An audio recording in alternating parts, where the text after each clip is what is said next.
Okay, hello everyone. Thank you for joining me for another YouTube Live. Happy UK edition. So doing it at a more European UK friendly time.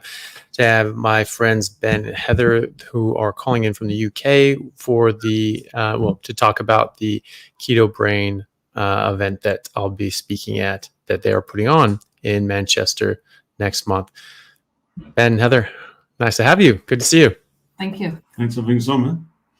Yeah, great. So tell us about the conference. Well, okay. So there's obviously the ketogenic diet is known to some of us.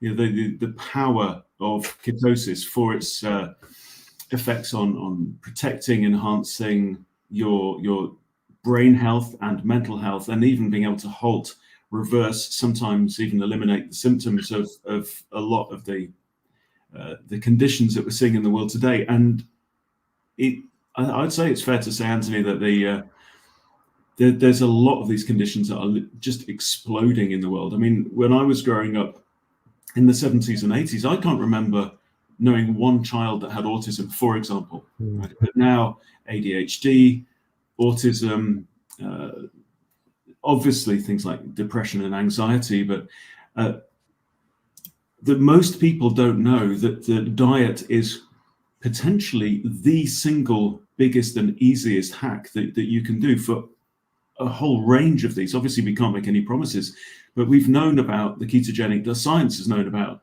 the power of the ketogenic diets since the 1920s. So this is 100 years of this. So this is not an academic conference. It's not a scientific conference. We're not going to learn about the latest papers and stuff. This is for real people, members of the public, because we're all affected, right? Even if you aren't personally suffering with depression or any of these conditions, then we all know somebody who has Alzheimer's, dementia, again, all going through the roof. So this is for real people to come together and hear the facts honestly put by some of, in our view, some of the best minds in the business right now. Great. And so who all will be coming? So I'm going to be there, of course, like I said, but who else will be speaking?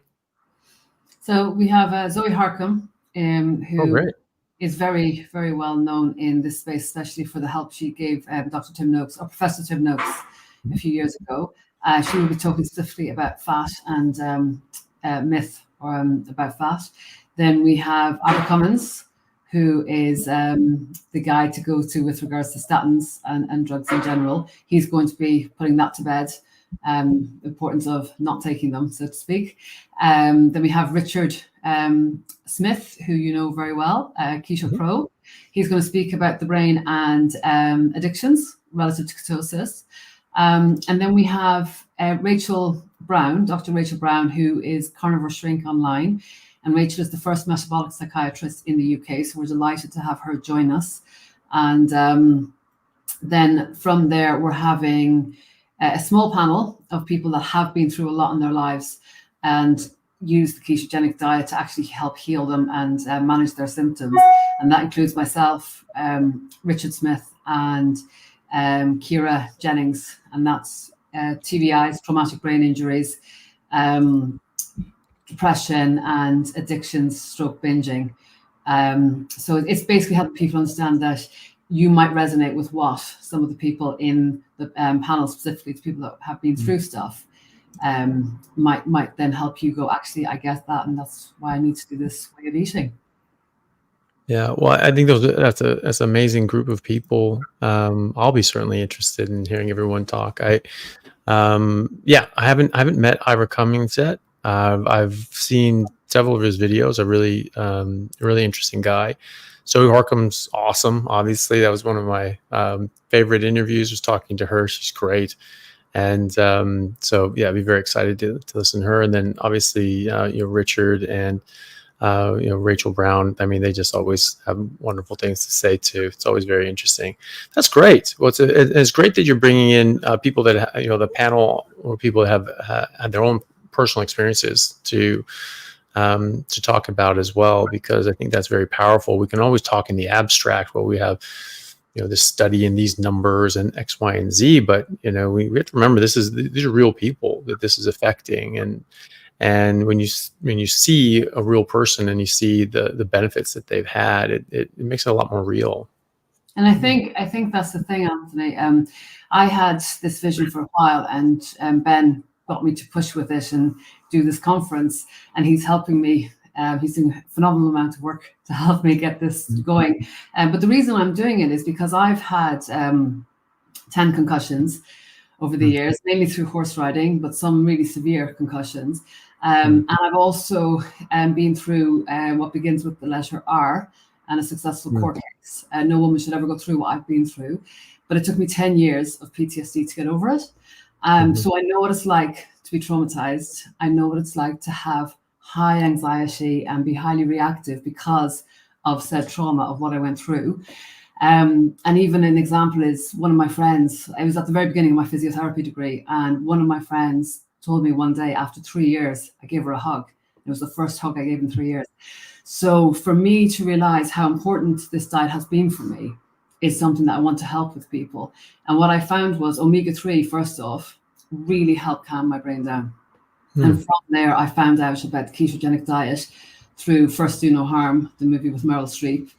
And I decided if that can help epilepsy, and it was started in 1921, and the most researched diet out there, it's something I had to try. So again, as I said, we decided that this is something that has to be put out there for the layperson, because I work now as a holistic therapist, not just physio, but I also do nutrition, and I've done Dr. Georgia Eads course and currently doing the Nutrition Network course. But what I want is that I found that everyone thinks it's a fad diet, and they're going to die, or a weight loss diet, and they're going to die of all these diseases. But my dad died this year, and I went out of my way to make sure my ketones stayed high the whole 10 days I was with him before he passed and after he passed. And I couldn't get over how calm I stayed throughout. And I know 100% that's the ketogenic diet. So for me, I want to get it to the layperson that this is a phenomenal diet, and the speakers we're bringing to you, we couldn't ask for better in this space. And we've been incredibly fortunate that every single speaker we approached said yes. So it's hopefully the beginning of many things, but it comes from the heart. It comes from a passion to help people. And I would also say, Anthony, this probably speaks to something that I know you're very, very passionate about, which is the lack of evidence, the lack of research and funding that goes into natural treatments for these things through something as simple as diet. Because like Heather said, the ketogenic diet is the most researched and documented human diet of all of them. And the evidence for its benefits for epilepsy are undeniable, incontrovertible, well documented. But there's so many other mental health issues, brain health issues that we're being faced with. And increasingly, Heather, your dad, for example, died of vascular dementia. He was a sugar addict his whole life and declined pretty rapidly, and that took his life. There was no need for him, in my view, for him to be taken that early. But all of these conditions can I don't want to make too many promises, but can potentially be relieved or helped with the use of diet. The problem is that who's going to fund that? So if the scientific publication machine is dominated by big money interests, as there's a lot of evidence that it is, who's going to spread the word? We have to do it. It's people like yourself. It's the functional medicine people. It comes to the rest of us. It has to be a grassroots movement, which is why we want to bring everyone together in Manchester, share what we know, so that they walk out after that one day going, I feel so much more confident now. I know I've got some practical things that I know that I can do in my life, or to help my children, my dependents, my maybe older parents as well. This affects all of us. That's another thing I wanted to mention, specific to the people that are listening to this right when it is put up on YouTube or wherever, is we're both carnivore way of eating. I've been on the ketogenic diet since 2010, and I started the carnivore way of eating in May 2018. And I know for me, a high-fat carnivore diet, which I call a ketovore diet, works really, really well, because people automatically, don't know why, people automatically associate the ketovore diet with green vegetables and avocados and olives and carnivore, but it's not. It's just a high-fat version. So I eat pemmican, a lot of pemmican. I make my own. I eat bone marrow. I eat a lot of sardines and cod liver oil pate. And then I eat ribeyes. They're my go-to standard diet. But if I overeat on a ribeye, I get really tired and all my symptoms start to come back. So it's really fascinating in this space how much I've had to work at how the carnivore diet suits my way of eating. And we should also add that it's possible to have a ketogenic diet if you're omnivore, vegetarian. In fact, the lunches that we're putting on for the conference, we've got vegan keto, vegetarian keto, omnivore keto, and carnivore keto as options that people can choose when they book. Yeah. Well, I was literally just reading a study today. Well, it was a case series on ketogenic metabolic therapy for gliomas out of Phoenix, and there was a 16 case series, and showed significant improvement in many of the patients, especially the ones that were able to keep it up, and they were trying to get them into ketosis at X, Y, and Z, and they had no idea what the hell to do with a ketogenic diet. So they were like, yeah, we didn't know what the hell to do. Is we pushed them to a nutritionist, and really what we did was a more plant-based sort of keto. So even that plant-based keto actually showed significant improvement on in these cancer patients, which is just shows, well, I mean, I wouldn't even call it the power of a ketogenic diet. It's just sort of the harm of carbohydrates, that they really mess you up, and getting rid of them is just going to allow your body to work a lot better. And that was one of the things when I was talking to my department about doing a study on ketogenic metabolic therapy for gliomas in our neurosurgical department. They're like, well, what about people that are vegetarian? I was like, you can do ketogenic diet and vegetarian. When you're doing certain things, it is just benefits your body and your brain and your cancer survival rates almost certainly for the cancers that we've studied anyway. To be in ketosis and have lower glucose, lower insulin, and higher ketones. And then obviously, I'm of the view that there are other things that besides carbohydrates that are bad too, and getting rid of those are great as well. But even just that puts you so far ahead of the vast majority of people that it's very well worth a try. And so even if people don't want to go to the full carnivore leap, just start with the carbs. Start with the processed food. Get rid of that garbage. Get rid of the sugar. Get rid of the carbs. Go to whole foods that don't have a bunch of sugar and starches and things like that, and see how you go, and go from there. Absolutely. And another area I think that we really want to cover is this. Although we've said this is not a scientific and academic conference, we still want to make sure it's evidence-based, but we want to include all the evidence. So that's why we've got the panel of people who are saying, look, I've done this and I've experimented with myself. I've been my own lab, and these are the results that I've seen in my N=1 experiment.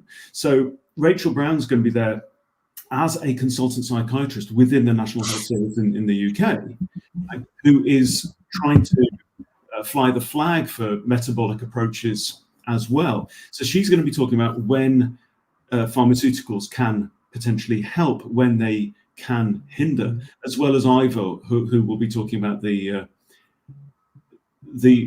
how much evidence is there for the relationship between statins and neurological damage as well. So and also very interested to hear what your angle is going to be from the neurosurgery perspective. How you define a healthy brain or an unhealthy brain, and what really helps and hinders there. So that's going to be a fascinating conversation as well. Yeah, that'll be interesting, because you can, anyone can do a little experiment, they can go to PubMed or Google Scholar and just look up cholesterol metabolism dysfunction, brain development, kids, things like that.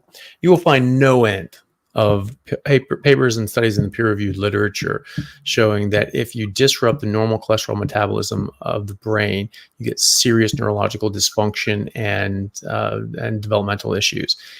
And yet we have been just working, day and night to cause dysfunctions in the cholesterol metabolism, and these medications can do just that and cross the blood-brain barrier and prevent your brain from making its own cholesterol to use as a building block and structural component of the brain. Why would that be a good thing? And then you have these people like Dr. Allo, that idiot. He just made a video talking about how statins, lower your stroke rate and they don't, cause any sort of neurological issues. I'm like, well, that's actually not the case. You simply don't understand the basic physiology of the brain and cholesterol metabolism. And there are studies on studies showing that higher LDL cholesterol, higher total cholesterol, lower rates of Alzheimer's, lower rates of dementia, lower rates of Parkinson's, lower rates of autism. Mothers that have higher LDL cholesterol during pregnancy have lower rates of kids with autism. Higher saturated fat consumption during pregnancy, lower rates of kids with autism, etc. So, it's that would be a good one to see from Ira. Yeah, I have a client who, around 52, I think it was, he was put on statins, and within 2 weeks he took himself off them because he was getting brain fog, and he just felt he wasn't himself anymore. And as soon as he came off them, within days, he was back to normal. So, and that was intuitive. Yeah. Well, there's quite a lot of people that talk about that, having this horrible brain fog, memory issues. That's a very commonly reported symptom of taking statins. And no, there's absolutely no side effects. It's that's not even what's reported. I mean, you just look on any sort of formulary on these drugs, and it will say that these are some of the side effects. So it's not like this is coming out of left field. I mean, just look it up. It's on the little handout from the pharmacist. Like you can just read it. It's not that hard. But it's in fine print, which makes it harder to read. Yeah, exactly. Yeah, and with you're on statins and your eyes don't work, then it's like affecting your neurological function. Then you might not be able to do it. Yeah. So is this a one-day event, or is this a multi-day event, or how is this going to be set up? Yeah, it's one day. We're going to start relatively early, get in there for about 8 a.m. because we've got a packed day. We want to get as much out of the amazing lineup of speakers that we've got. A great lunch, and meet lots of people, hear lots of stories, and just go out really feeling invigorated by the end of the day. And that's what we want. Nice. So it's in Manchester. It's at an absolutely amazing venue called Gorton Monastery in Manchester, which is a stunning old converted monastery. It's a beautiful place to be. So it'll be a special day out. And you just go along to the website, which is just ketobrainhealth.co.uk. Get your ticket. There's also an email button you can click on there to email us if there's anything we can do to help, because we don't want anyone to go without this information, because it is genuinely life-changing. There's so much evidence, and we just want to spread the word. We want people to go out there wanting to spread the word, but more than anything else, to make the difference in your own life, make the difference in the lives of your loved ones as well, and the people that you care about. So we'd like everyone to come along. We will help if we can. Come along, meet Anthony in person, which is a delight, and everyone else. I can't contain myself. I'm so excited to meet Zoe, and I have bumped into Zoe before, but Ivor Cummins as well. They're just wonderful people. What I have to say is I'm quite the introvert, and I don't put myself out there. I'm not an influencer. I don't have Instagram except for my little Keto Brain Health now, and I've approached pretty much all the speakers to speak, and everyone is so nice, so friendly, so humble. And I think people need to realize how much they put into their work to help everyone understand that they're here to help and support. And that's why we chose who we've chosen, and we're delighted that they're all coming along. So you won't be disappointed if you do come. Yeah, great. Okay, and so and best way to find that and check out more is on at ketobrainhealth.co.uk. Is that correct? That's it. Yeah. Great. All right, and tickets still available, presumably. Absolutely. Yeah. So it's 3 weeks Great. tomorrow, October 19th, Yes. Saturday, October 19th. Come and meet us. Lovely to meet you there, everyone. Awesome. Okay. Well, hopefully everyone can check that out. If anybody's in the UK and is able to come up to Manchester or wants to make the trip into Manchester for that weekend, you've got about 3 weeks to set that up. And I will be there. And then after that, we'll be jetting off to Spain for a week away there for the second conference as well. But going to Manchester first. And so if anybody is interested in going to that, please do check it out.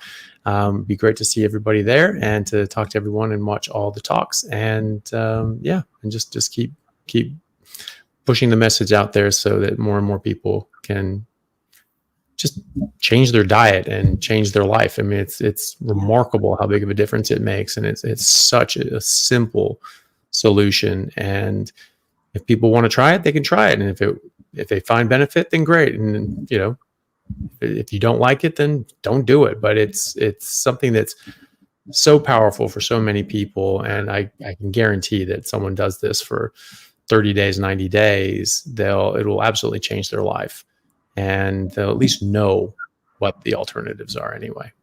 I think that's the thing. What I always use with my clients in general is, do you have a big enough why? Because if you do, it's so worth it 30 to 90 days, because the difference will help you understand why people rave about this way of eating.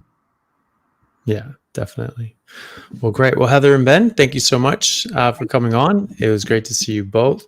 And we'll see you both in about 3 weeks. And everybody else, please do come on. We'll be, or do go onto the website. Check out the website. It is in the description. And again, it is ketobrainhealth.co.uk.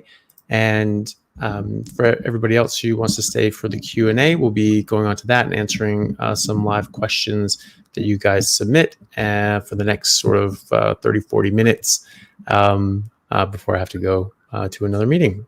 Okay. See you guys. Take care.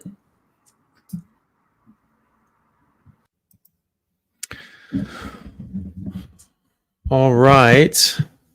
Thanks, everybody. I hope that was interesting for people. Both Heather and Ben are great people. I've known Ben for a while and met Heather recently, and they're both very lovely and both very interested in getting this information out to people, which is something that I think is very important as well.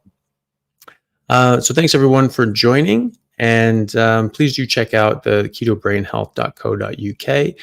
Also want to say thank you to Chris Brandlin at brandlinlaw.com for helping me out copywriting all my YouTube videos and podcasts to get a bit of security on that. And he goes by the Carnivore Lawyer and helps different people in the carnivore space with free legal advice should they need it. So if people want to go and check him out, he's at brandlinlaw.com. Okay, so we'll start off with the super chat that just popped up from Lively Lioness. Thank you very much for the super chat. Eggs, beef, and chicken. I'm assuming that's what you've been eating. Painful pinching in stomach during bowel movements. Coconut cream eliminates the pain during the movement. But excess butter and tallow don't. Bad breath and acidic odor, and white membrane in feces. Well, if something's coming out in your feces, I mean, it's something from inside you going out. Maybe there's something that you're eating that's being a bit weird, or maybe there's some sort of bacterial overgrowth or something that's probably more likely what it is, because anything you've eaten is all mushed up and bunched up inside the stool itself, or is anything on the outside that has like a sort of a membrane or film on it is probably something from the microbiome, and sort of like a biofilm from the bacteria potentially. So it's something to think about there.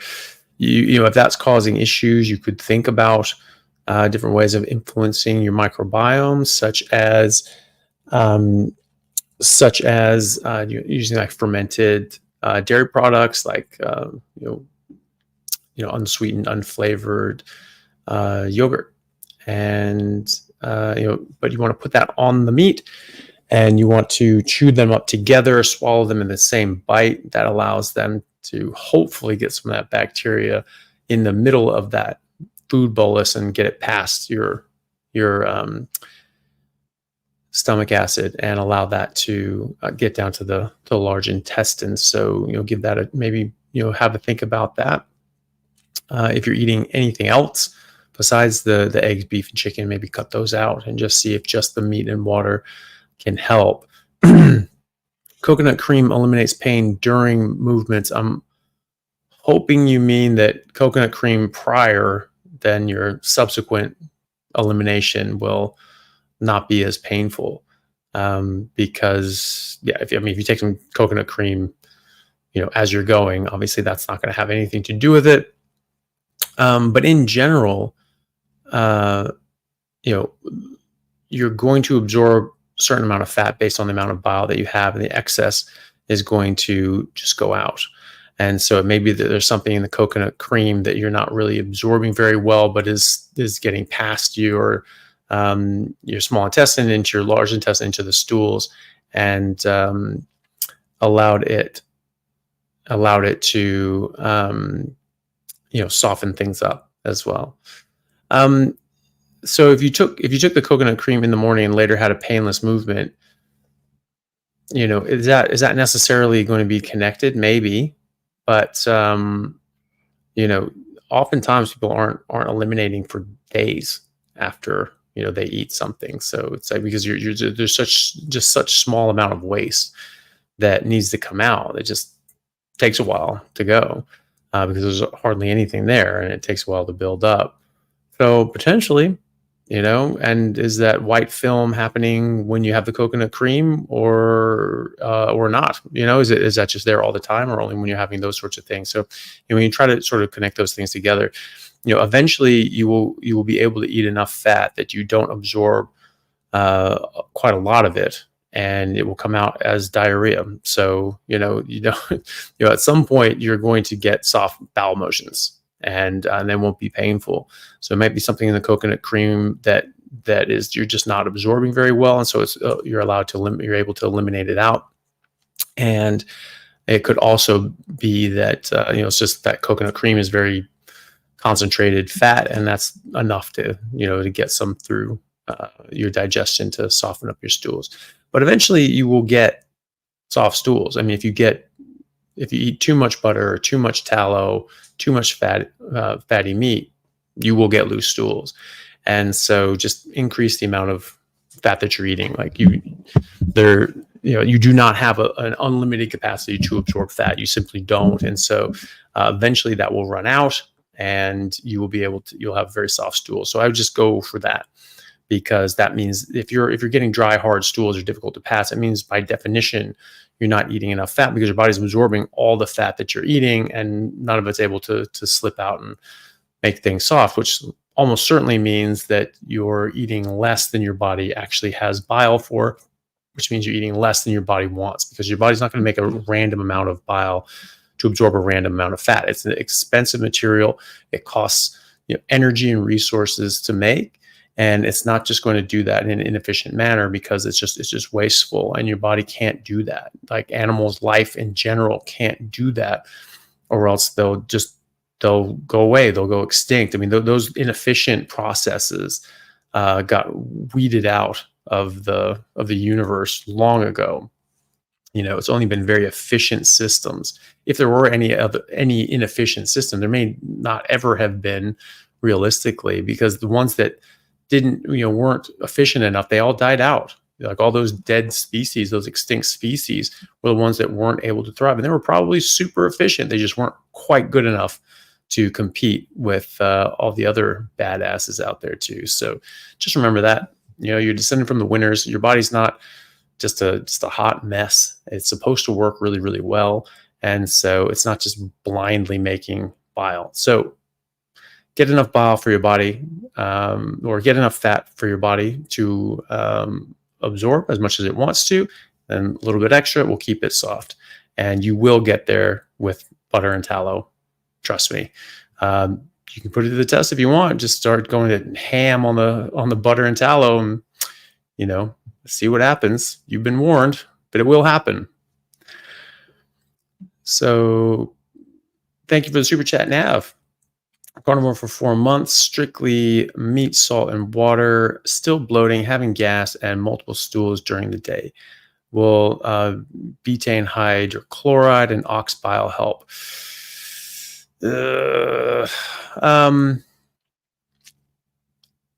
Maybe. It may or may not. I mean, the thing is it depends on what's really causing that issue. When you're getting bloating and gas and things like that, your body's reacting to some of the things that you're eating. If you've been just strictly eating meat and water, you could have a microbiome sort of dysbiosis where it's just not coming around quite properly. You could try the fermented dairy and with the meat and see what that does for you. If you have anything else, especially like artificial sweeteners or these electrolytes and things like that have artificial sweeteners or flavorings, those can cause all of those symptoms. The multiple stools a day, that's a bit interesting because you should be absorbing the vast majority of the stuff that you're eating. So, maybe you go through periods where you have, more than one bowel motion a day, but then you should go multiple days without anything. So, there could be an issue with, are you breaking things down properly? The bile thing is, well, if you're just getting crazy loose stools and you're not absorbing fat, well then, bile would help you absorb the fat. But why wouldn't you be absorbing fat? Is that because you're not making bile? Is that because you don't have a gallbladder and so you can't eat a big fatty meal in one go? Typically that just gives loose stools, not bloating and gas and things like that. But either way, if you didn't have a gallbladder, what you do is you just split up your fatty meals throughout the day, because if if you're just allowing your body to absorb the fat that it wants through its own bile, well, then you're going to absorb the right amount of fat. You really can't overeat fat if you're doing that, because your body just won't absorb it. And if you take ox bile, then you'll absorb more than your body necessarily wants. So that's not a great thing to do either. You could try the HCl. Again, it just depends. Are you taking any antacids? Are you taking any PPIs or any other medications? If your stomach acid is a bit higher in pH and you're not really breaking things down properly, that's when adding in the HCl would help, because that's what that is. It's just you're adding more acid to your stomach and potentially breaking things down. But if that's not the issue, then it's not necessarily going to help. You could also try changing around the different kinds of meat that you're eating, changing up and down the amount of fat that you're eating. If you don't think that you're absorbing things or breaking things down properly, you can talk to your doctor. Is there some sort of, pancreatic insufficiency, these sorts of things that, have been heretofore undiagnosed? You probably should check that out. You could always try HCl. I'm always very, very hesitant with people taking ox bile, because you're just going to force your body to absorb more fat than your body wants it to. So, and if you have pancreatic insufficiency and you're not properly producing lipase, then it's not the ox bile that's going to help you. You need something else. So have a think about those. And if you really are strict meat and water, then try changing around the different kinds of meat. See, what if those affect you differently. Take out eggs, things like that. See what that does. Take out dairy if you are eating that, and again, any artificial sweeteners or coffee, especially coffee, because some people say like, oh, I'm strictly carnivore, but oh yeah, I have coffee and this and that, and it's just like, okay. So I'm not saying that you do, but I'm just saying that that's something to think about as well. And if you think you have some sort of pancreatic insufficiency, your body's just not breaking this stuff down properly, talk to your doctor and see if they can investigate that for you. And think about microbiome too, because there's a lot of possibilities there. Silk Dragon, thank you so much for the super chat. Hey doc, don't stop working, please. I'm a former dialysis patient. I eat ribeye, organs on pills, burgers, wagyu, eggs, bone broth. Add anything? No, I mean, obviously organs are going to be good. I mean, you don't need crazy amounts. But just the fatty meat is really important. Making sure you're getting a bit, if you have any sort of increased nutritional demands, doing more high density sort of nutrients like the organs, either in a mix or a blend or a pill if you have to, but really just eat the organ is a really good idea. Really, like just one bite of liver a day. That's really all it takes. It's all you need. So it's really not all that much. And you can choke down a bite of liver. It's not that bad. Raw liver is way better than cooked liver, I find. Just tastes a lot better. And so you can think about those as well. What I'm really curious about here is where you're saying you're a former dialysis patient. Does that mean that you're now not on dialysis, that your kidneys functions are improving? I've seen about 3 people come off dialysis by going on a ketogenic carnivore diet, which is amazing. That's just unheard of. And I know one other gentleman who is in the process of trying that out, and he's massively improved his health. He's a former vegan, raw fruitarian, and destroyed his health and neurological function, was basically crippled. His nervous system started shutting down. He couldn't even use his phone anymore. And he was stuck in bed. And then he said, okay, yeah, my diet's killing me. I got to get away from this. And he was already on dialysis in his early 30s. And so he went on a carnivore diet, started massively improving his health, and regained his neurological function, was able to now out of bed, now exercising, he's got a physio, he's going out, he's being social, which is really great.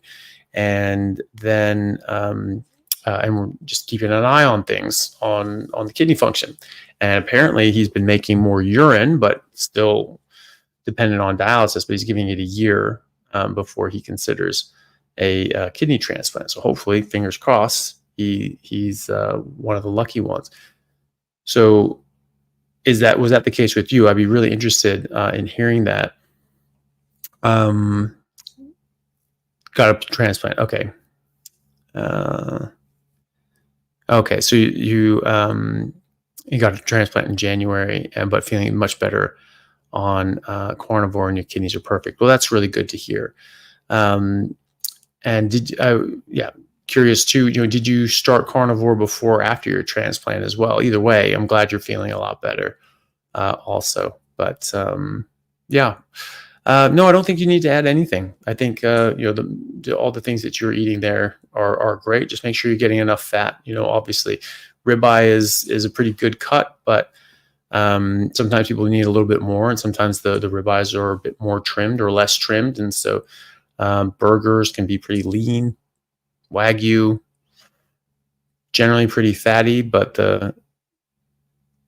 depending on what is being fed, maybe not the best kind of fat. So have more omega-6s than omega-3s and things like that. But great. Well, anyway, that's interesting. Really great to hear that you're doing so well. And thanks for sharing. Shani N, thank you very much for the super chat. Carnivore diet dates back 1.5 million years, while medicinal plant use only tens of thousands of years. Given your view on plant toxins and anti-nutrients, is it acceptable to use for healing internally and externally, or avoid it entirely? No, we've been using these things to great effect medicinally, but medicinally is a very specific thing. That means that you only use specific compounds under specific conditions. Right, you look at foxglove and it has digitalis in it, and you say like, "Ooh, that's good for heart failure, so I'm going to take that because it'll make my heart strong." Well, your heart is going to stop; you're going to die because you don't need that, and it's actually a poison. It's not making that substance to help hearts work better. They make that to cause cardiac arrests and arrhythmias to kill the animal trying to eat it. And so we can take that and we can use a very small amount of it. And in certain circumstances where people's heart is failing, just hardly beating, it can give stronger contractions. And so people can have a better cardiac output. But you would not do that unless you had that condition. Just like, people say, well, things like garlic has all these antimicrobial effects and all that's so wonderful. Okay, well, so does amoxicillin. Does that mean you should just take amoxicillin every day? Well, no, obviously you wouldn't do that unless you had an infection. So, okay, so don't have the garlic unless you have an infection either. If you actually think that that's something that's going to help, I probably, would let my body sort of try to heal. And if I was getting out of control with some sort of infection, I would probably go straight for the antibiotics. But no, if you have a plant that actually has a known effect, and we have a lot of plants that had known effects, had things called galenicals. It was this guy Galen, who was Marcus Aurelius's doctor, I'm pretty sure, back in the Roman Empire. And he was a brilliant guy, and he had all this experiment and careful scientific application to the field of medicine. But he was so arrogant, and he just said, you know what? If you're going to study medicine, don't just experiment for yourself and try to see what works. I've already discovered everything you need to know about medicine. I've discovered. So just study me, study my works. It's all there. You don't need to go anywhere else. And so it shut down scientific endeavor and inquiry in the medical fields for about 1,500 years. And everyone just studied Galen. He was that influential. And so it wasn't for, another 1,300 years, something like that, before people started to question Galen. And it took another couple hundred years before people went, oh, okay, yeah, we need to move on. But we had these galenicals, which were these different mixtures of different plants and herbs and things like that had these different functions for different purposes. But a medicine is only a toxin that, under certain circumstances, provides more benefit than harm. But if you're not in that specific circumstance, it's only providing the harm. You're not getting the benefit from it. So you can definitely use these things medicinally. I mean, we use technology and our understandings of the world and manipulations of, plants and preparations of them to be able to use them more safely in food. All the fermentation and nixtamalization, all these different ways of preparing food, cooking the living hell out of them, taking out the more poisonous parts like the skin and the seeds. And then, but also understanding, which ones can be used in certain circumstances for medicinal purposes. So I do think that that's something that you can do. But, at this point, now that we've been able to identify the different compounds in these plants, and we can isolate them and get the exact dosage that you want, I think that's a much better option, because, you have digitalis. Okay, you want the digitalis, so you take the foxglove, but you're getting thousands of other chemicals with the digitalis as well, but you only want the digitalis, right? Okay, and how much digitalis are you getting? Are you getting 50 micrograms, 100 micrograms, 500 micrograms, 2 micrograms? How many are you getting? Because if you get the dose off, if you get it too low, it's not going to do anything. If you get it 50 micrograms too high, so 1/millionth of a gram, so 51 millionths of a gram too high, you can stop someone's heart and kill them. Right? So it's actually really important. And do you want to take an aspirin, or you want to chew on some willow bark? Probably take the aspirin.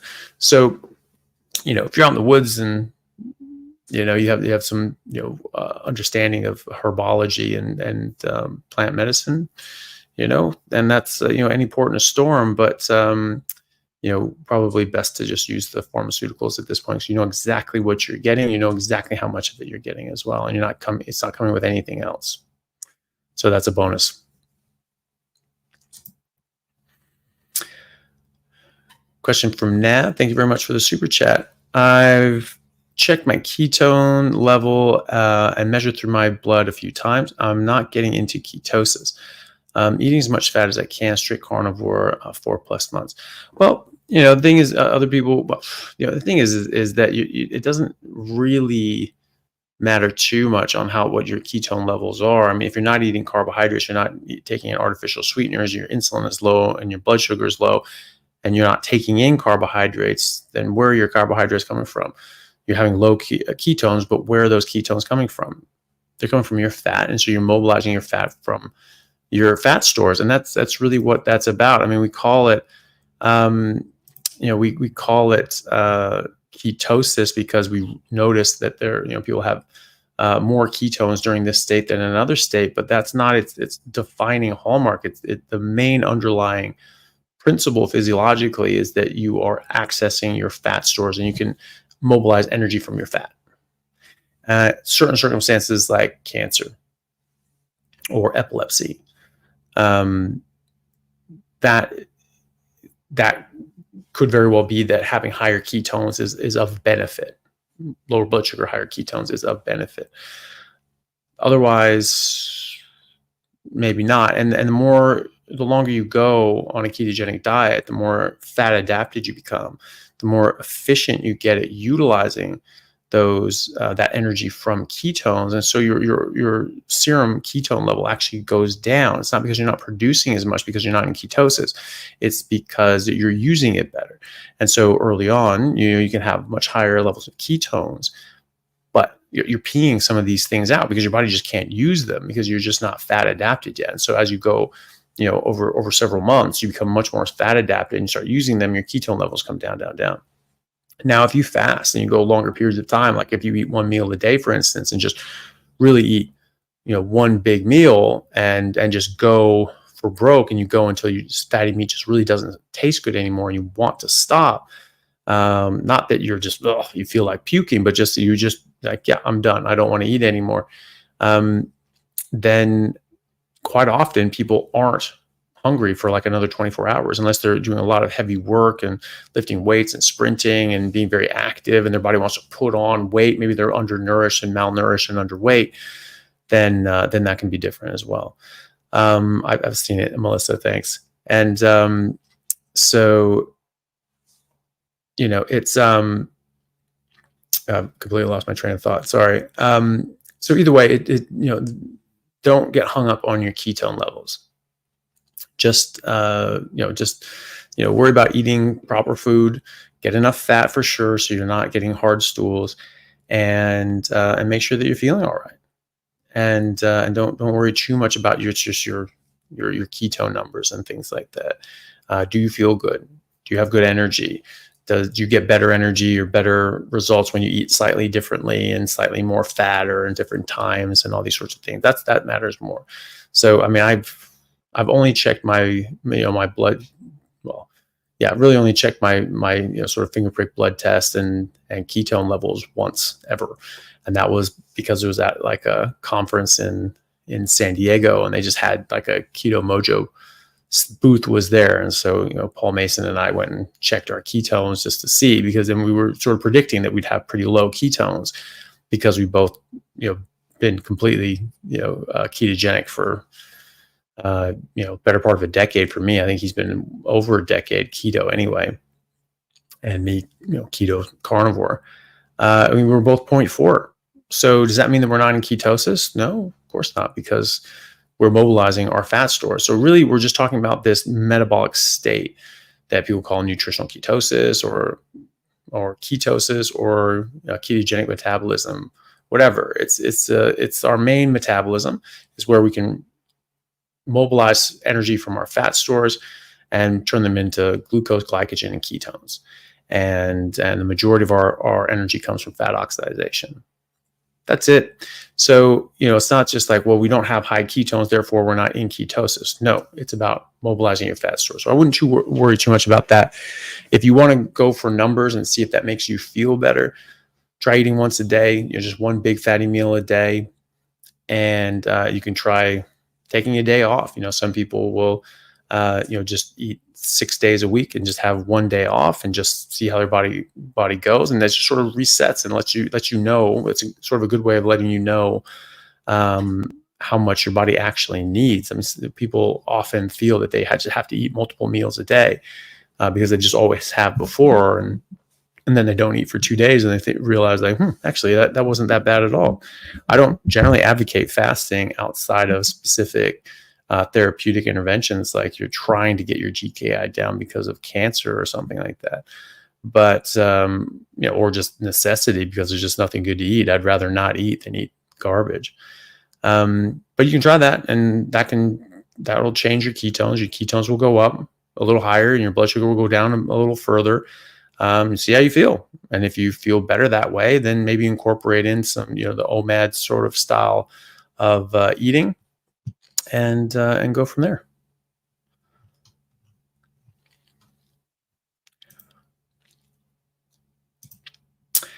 Let's see.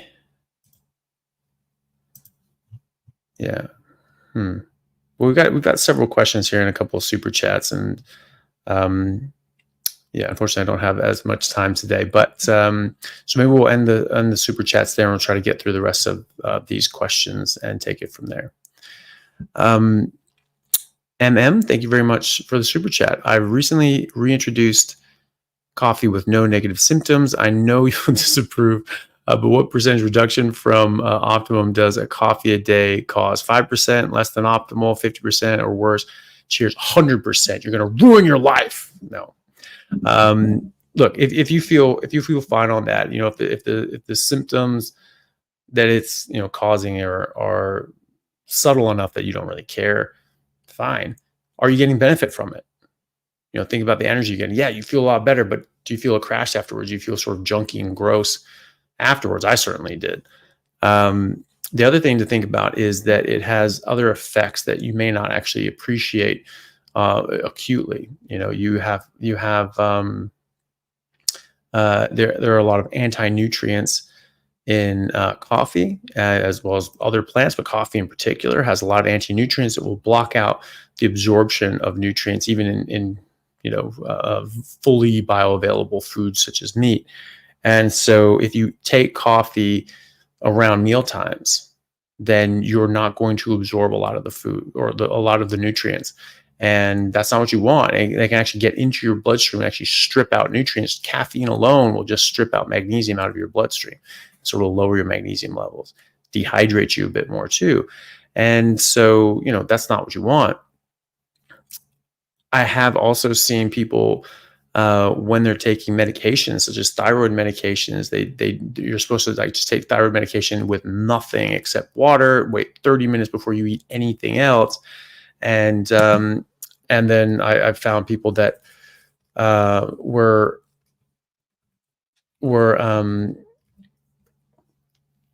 having coffee sort of around the time they were taking their thyroid medication, and their thyroid just was not working. It was like they weren't taking anything. Their thyroid was very low. Like their T3 was very low, and they were on T3 specifically. So it was just like, okay, did you stop taking your medications? And they said, no, I'm still definitely taking it. But, turned out that they were having coffee around that time as well. So I said, okay, it was just push the coffee back. You don't even have to stop taking it. Just push it back 2 hours.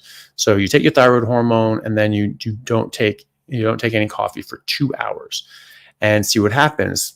2 weeks later, her thyroid T3 had doubled. Right. So it was massive difference and massive improvement on her objective, blood results just by moving the coffee time. So think about that. There's studies with oysters where they have people have a ton of zinc in oysters.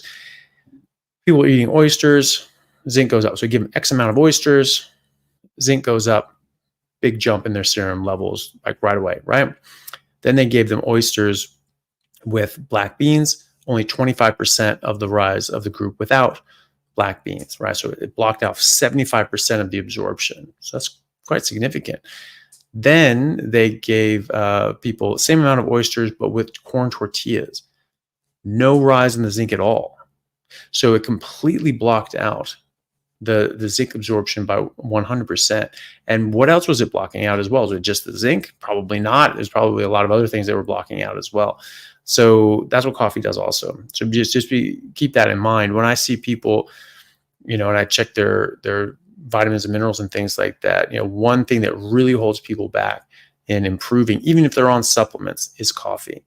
And it really, really causes a lot of malabsorption issues for these nutrients, these vitamins and minerals.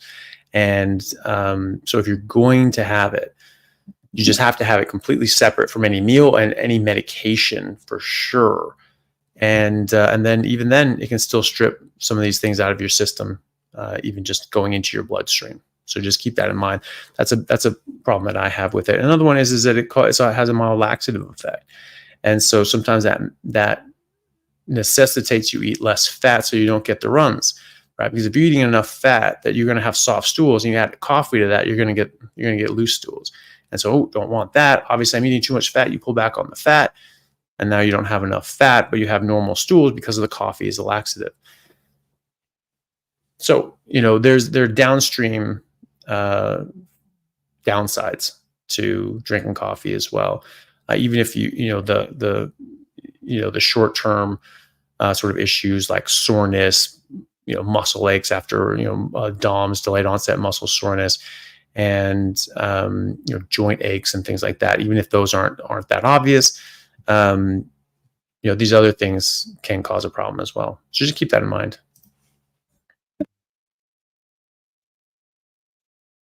So Meow Sparkles says carnivore for over a year, lost 70 pounds and off 100 milligrams of metoprolol taken for 18 years. That's awesome. Fantastic. Great job. And thank you for sharing that.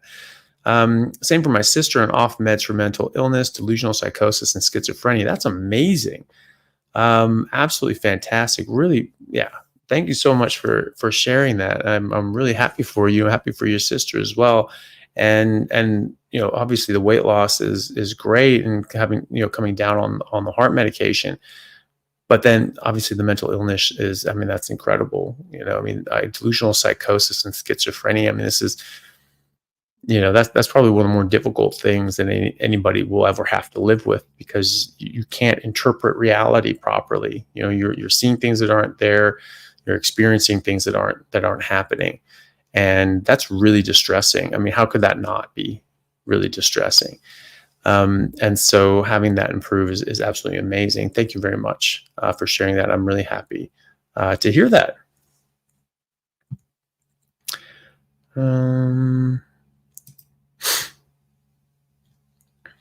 Annabella, the Happy Carnivore, thank you very much for the super chat.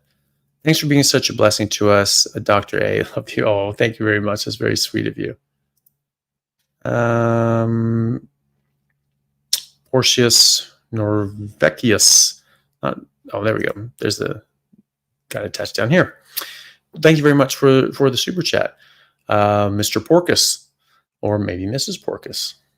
The Porcus family. So, hi, Anthony. If I eat more than 650 to 700 grams, I get increased urinary problems. Edemas in feet, leg cramps, nausea, etc. Any idea why this is happening? Underweight, cannot gain, strict high-fat carnivore. Well, I think there might be other health issues going on as well. I think you need to think about that. There could be something else underlying. I would imagine if you've had these problems, there might be some other problems that you've been experiencing for a long time. So that needs to fit in with any sort of diagnosis that you've had before. If you hadn't had a diagnosis, maybe go talk to your doctor to see if you can get a diagnosis. As far as just 650 to 700 grams of meat causing that, there's no real reason why just eating more meat should cause that.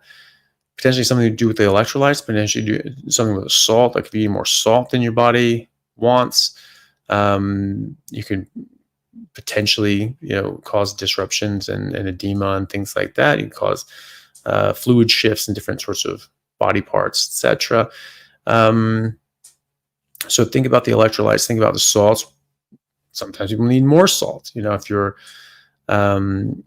losing too much salt, just as your insulin levels are adjusting, a way to sort of see or to get an idea if that's what's happening is if when you stand up out of chairs, you sort of get lightheaded and dizzy pretty regularly. That could be that you're dehydrated and not getting enough salt. So you need to add more salt in, even up to 5 or even 7 grams of salt a day as your body's adjusting. So think about that as well. I mean, the interesting thing is that you're just getting, you're getting this when you eat more than 700 grams. So it's a bit odd as to why you would be getting these symptoms just with eating more meat. So that makes me sort of wonder, is this something to do with maybe too much electrolytes or salts? Maybe you're adding more. So the more you're eating, the more of these electrolytes you're getting in. How much salt are you adding? Are you adding anything else? Are you having any sort of added electrolytes as well? So sort of think about those sorts of things. Maybe cut those things out if you are including those, and maybe trim down. So I mean, most people are not salt sensitive. Most people do just fine with salt. There is salt in meat. I mean, there is sodium, there is chloride ions and potassium and magnesium and everything else, calcium. But as we're transitioning, sometimes you need a bit more, and so you can get these fluid shifts. So I don't know how long you've been doing this either. But the thing is too, is that if you find that you're eating a certain way and it's causing a problem, then don't eat that way. Try to see if, okay, can you eat more with less salt? Would that cause the same problem? Something like that. Is there something underlying? Is there a problem that you're having that could be causing these issues to happen in general, that may need to be treated by your doctor potentially? And so nothing else added. So no salt, no nothing like that. Well, then that's a bit confusing, because if you should definitely write a diary. I don't know how if you've done this or not, but if you haven't, get like a food diary and write down exactly what you eat, when you eat it, and the symptoms that you're getting, because sometimes we can notice these patterns, but then when we actually chart it out, we can see like, well, actually, okay, this is actually happening other times as well. Maybe not necessarily only them, but you can always you can always sort of test, sort of write these things down, just to try to get a pattern, and see if there's something you can see. But yeah, I don't know why that would be, why eating more than 700 grams of meat would cause that, unless there was something in the meat that was being problematic. You could try having different meats, things like that. But those sorts of things, leg cramps almost always from dehydration. So, maybe try ramping that up. Edema in your feet. I mean, if you're getting increased urine, you're peeing more, you're getting leg cramps, you're getting dehydrated, drink more water. I mean, that's an easy solution right there. But,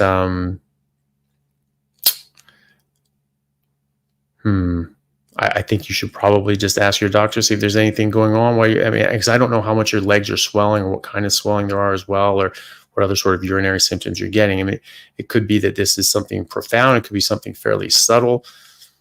Then, or just a sort of an adjustment period. Leg cramps, drink more water, almost always.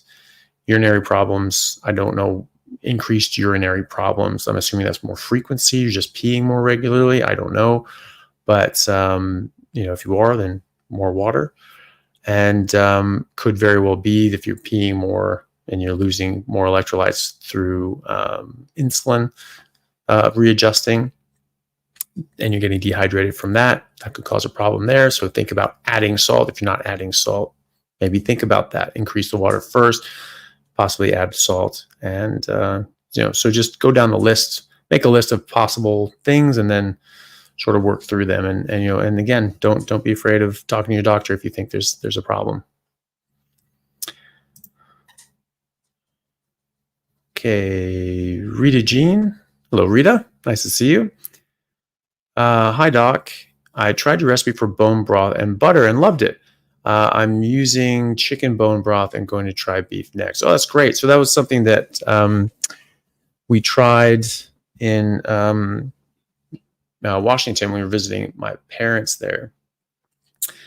Just had some like chicken broth and chicken broth, bone broth, whatever.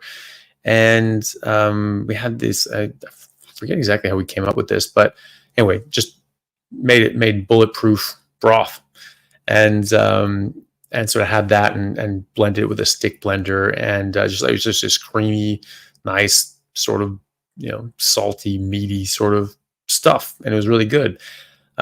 Careful, it has a lot of butter, and if you're not absorbing that pretty fast, then you can it can have you hit the bathroom running. But I liked it anyway. A couple of people got caught out, but it was it tastes good anyway. But just be mindful of that. But yeah, it's a good recipe. It's really easy. You just bone broth or just chicken stock, beef stock, something like that.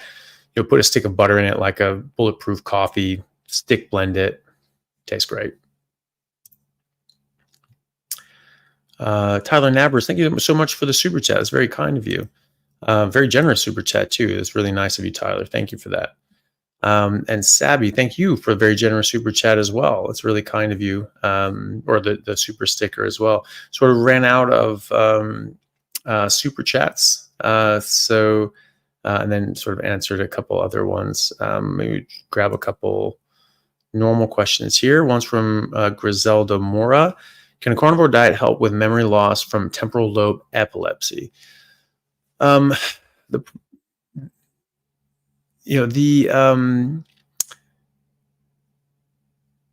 thing with any sort of memory loss or damage, neurological damage, etc., it matters how complete it is.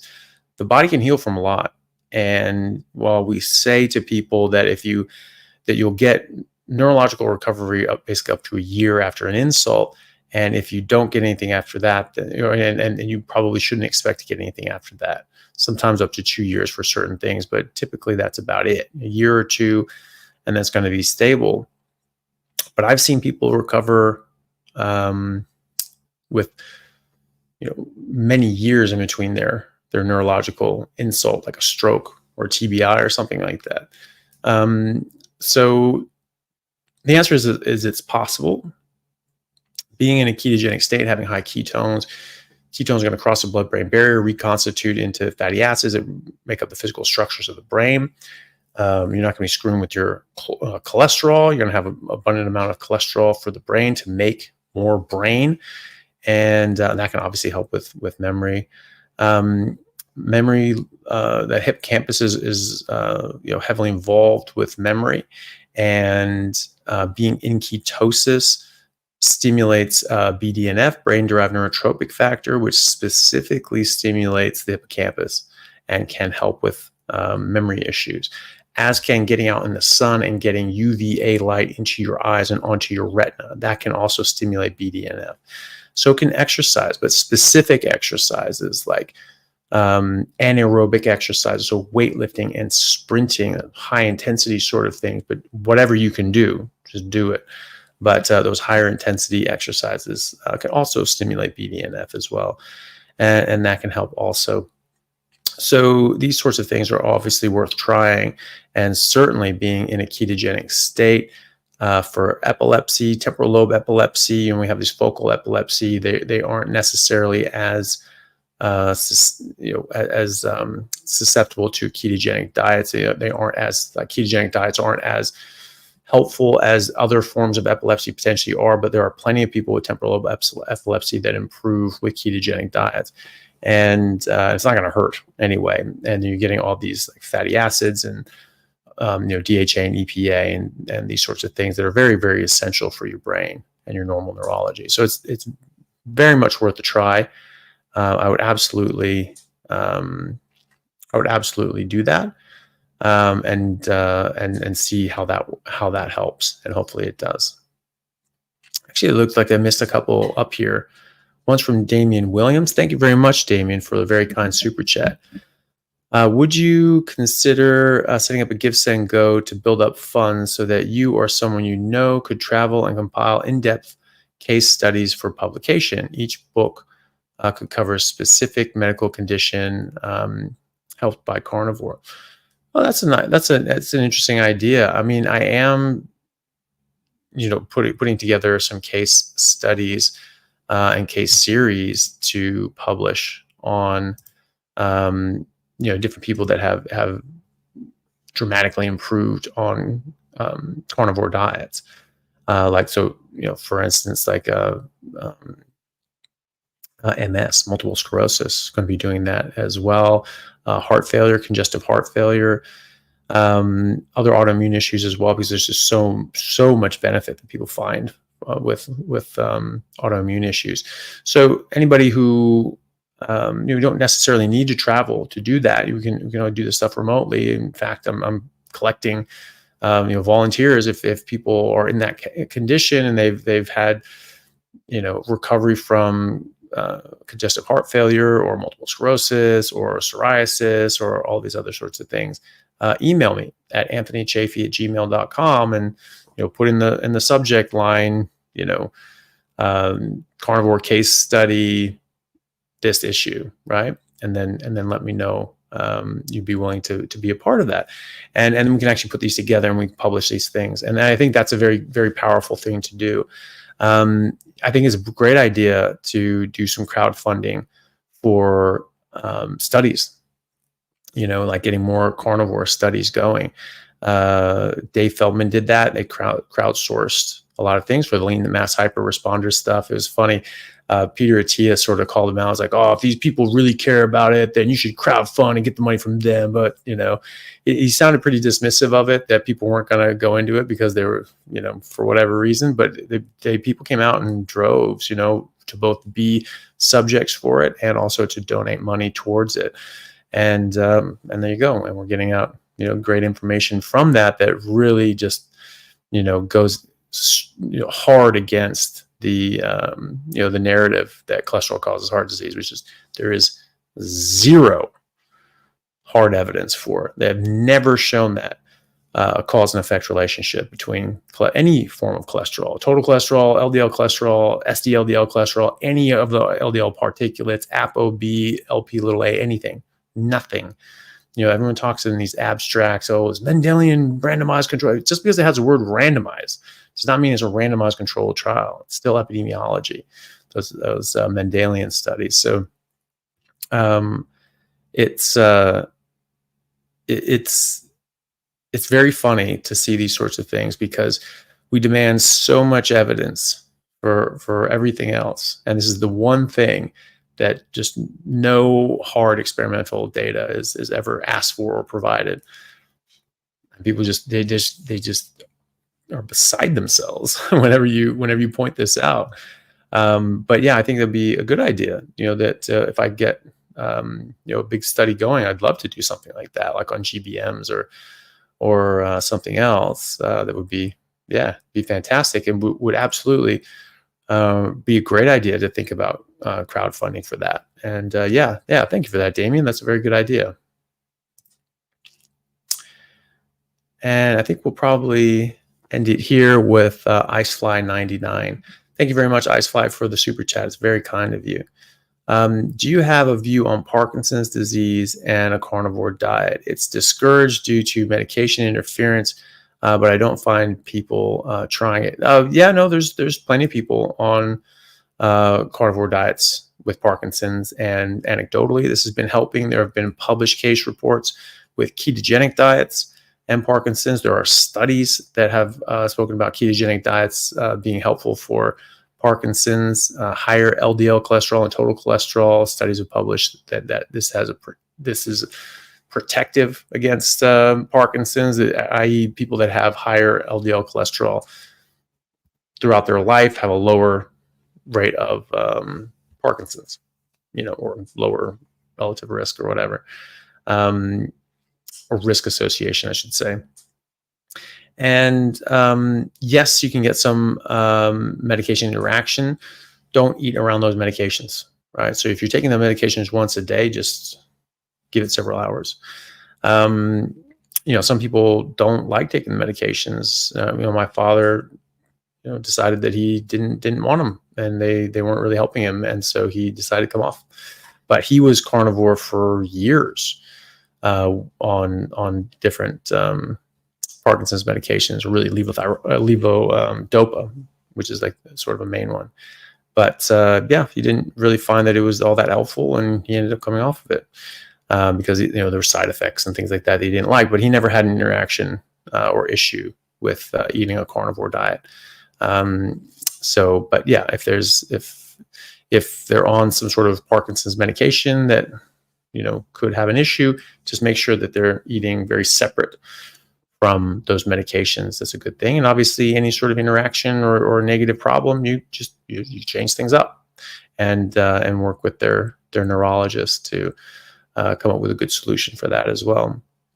And but no, there's plenty of people doing it. And my friend Matt, Dr. Matt Phillips, who's a neurologist over in New Zealand, he has published case reports of his patients doing ketogenic diets and having improved outcomes with Parkinson's as well. So there are people doing it, and at least those individuals that have been doing it are doing better. So good to know about anyway. Okay, great. I think we'll probably end there. Sorry, it's sort of a bit quicker than we normally do. However, we're here for an hour and a half, so it's not all that bad. Didn't get to do any.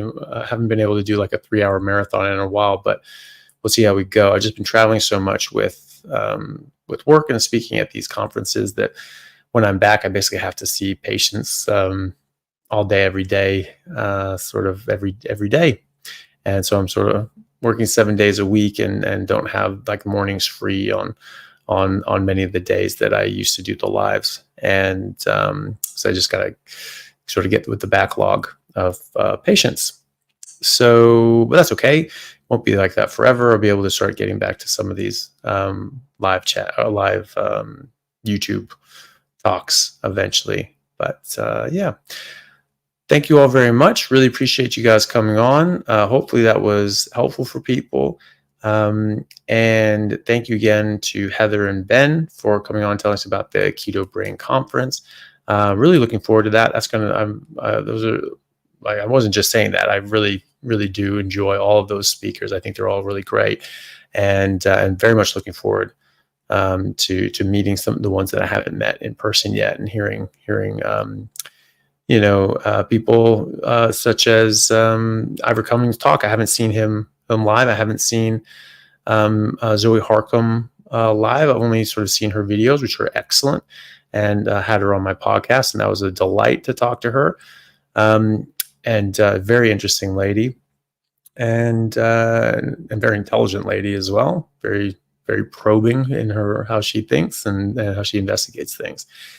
And so that'll be a lot of fun. So if anybody's able to go to that, please do and come say hi. I'm very happy to talk to people, and that's sort of half the reason I go to these things, is to actually meet people and hang out and just sort of be part of the atmosphere. So if anybody wants to come to that, please do, and it'll be great to see you there. And for the people coming to Spain, that'll be a lot of fun too. That's going to be at an old church sort of place that's like this beautiful old building, and in middle of glorious Spain, where it's still going to be warm and nice, and be nice to get away. It's a bit cold here in Perth, funny enough. I was a bit shocked about how cold it gets here in winter. Probably would have gone tropical if I'd known that, but either way, we're coming into good weather now. So thank you all very much. It's been an absolute pleasure, and we'll see you next time.